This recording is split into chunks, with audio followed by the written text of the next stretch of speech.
अस्सलाम वालेकुम।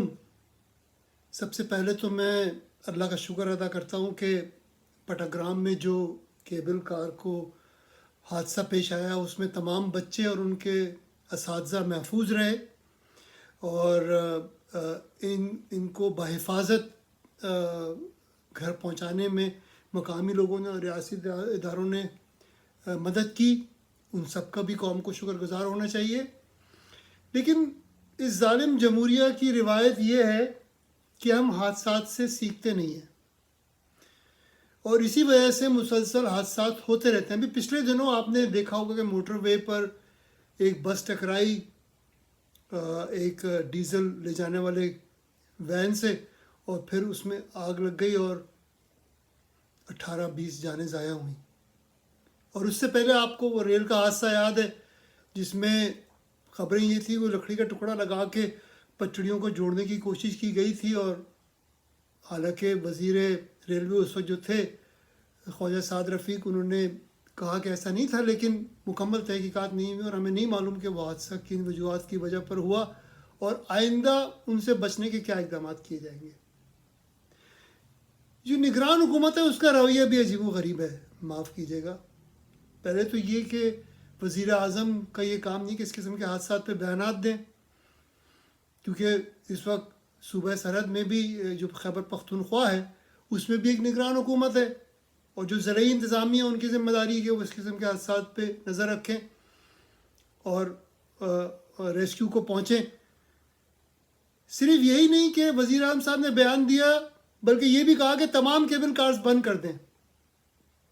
चलें, ठीक है, अगर आप चेक करना चाहते हैं कि वो महफूज हैं केबल कार्स और उनको शुरू करने से पहले यकीनी बनाया जाए कि वो महफूज हैं तो ठीक है, लेकिन फिर आपने अल्टरनेट इंतज़ाम क्या किया लोगों के लिए?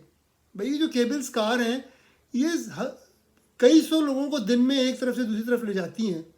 अगर आप इनको बंद कर देंगे तो कोई मुतबादिल इंतज़ाम तो आपको करना पड़ेगा, वरना लोग क्या करेंगे फिर? क्योंकि जो ग्रॉसरी स्टोर्स हैं, जो स्कूल हैं, जो दूसरी ज़रूरियात हैं, वो इन्हीं केबल कार के थ्रू पहुंचती हैं इन दूर अफ्तादा मकामात में। तो अगर आप एक बजुम्बिश कलम हुक्म दे देते हैं तो उसका भी मुतबादिल भी होना चाहिए और ये हुक्म ज़िलाई और मुकामी इंतज़ामिया का है, आपका नहीं, क्योंकि आपको हालात का नहीं मालूम कि वहाँ मुकामी हालात क्या हैं। और आजकल ये जो नए निगरान हैं जो ज़िया-उल हक़ की तरह 90 दिन का वादा कर रहे हैं हमसे कि जल्द से जल्द वो इलेक्शन कराएंगे और घर को जाएंगे, ये इस तरह से अपनी मार्केटिंग कर रहे हैं कि लगता है कि ये जाने के लिए नहीं आए। और जिस तरह से आज पटाग्राम के वाक़े पर भी मार्केटिंग हुई है पिंडी की, उससे भी ये लगता है कि पिंडी भी अपनी मार्केटिंग में दिलचस्पी रखती है। क्योंकि ये भी एक सवाल है कि जब ये रेस्क्यू का प्लान बना तो क्या आपको हेलीकॉप्टर की ज़रूरत थी? इसलिए केबल कार वहाँ एक केबल से लटक रही है और जब आप हेलीकॉप्टर वहाँ लेकर जाएंगे तो उसकी हवा से और इश्तिहार से वो मज़ीद हिलेगी और उनके गिरने का ख़तरा है केबल कार के। क्या इस चीज़ को मद्देनज़र रखा गया है? सिर्फ मार्केटिंग के लिए उन्होंने ये कार्रवाई की और मकामी माहिरीन को इस्तेमाल करने के बजाय और ज़मीनी कार्रवाई करने के बजाय हेलीकॉप्टरों से ये रेस्क्यू ऑपरेशन किया गया? ये एक सवाल है जिसका कोई माहिर ही जवाब दे सकता है।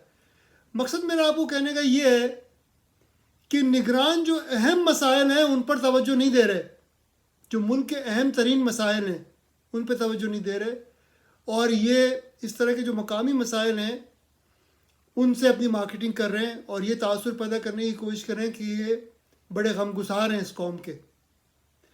आज की सूरत हाल ये है कि 400 सियासी ख़ानदान आर्जी ही सही लेकिन माइनस हो चुके हैं। इस पर हमें अल्लाह का शुक्र अदा करना चाहिए कि ये जो नाअहल हम पे 75 साल से हुकूमत कर रहे हैं, जो पिंडी ने बना के हमारे सरों पर नाजिल किए हैं 400 सियासी ख़ानदान, वो आर्जी ही सही लेकिन माइनस हैं। और ये जो मुस्लिम लीग नवाज़ वाले कह रहे हैं जी कि नवाज़ शरीफ को लाने के लिए लोग बेचैन हैं, बेताब हैं। नवाज़ शरीफ को ये मालूम है कि उनके भाई ने 16 महीने जो इस कौम के साथ किया, जो कमर तोड़ी इस कौम की, गरीबों की, मुतवसत तबके की, तो नवाज़ शरीफ आएंगे तो जूते ही पड़ेंगे, उन्हें जूतों के हार मिलेंगे। इसी खौफ से नवाज़ शरीफ पाकिस्तान नहीं आ रहे। ان کی پارٹی پچھلے 2 سال سے اعلان کر رہی ہے کہ اب آئیں گے اور تب آئیں گے، لیکن نواز شریف نہیں آ رہے اس لیے کہ انہیں یقین ہے کہ وہ آئیں گے تو جوتوں کے ہاتھ ڈالے جائیں گے ان کے گلے میں۔ اور دوسری وجہ یہ ہے کہ نواز شریف جب آئیں گے جب پنڈی ان کو یہ دے گا اعتماد کہ آپ کو کرسی پر مثلاً حکمرانی پہ بٹھایا جائے گا، کیونکہ یہ عوام کے ذریعے تو آتے نہیں ہیں حکومت میں، یہ تو پنڈی کے کندھوں میں چڑھ کے آتے ہیں۔ تو جب پنڈی انہیں کہے گا کہ ہم آپ کو یقین دلاتے ہیں کہ آپ کو مسند اقتدار میں بٹھائیں گے، تب نواز شریف آئیں گے، عوام کے غم میں نہیں آئیں گے، یہ تو آپ بھول جائیں۔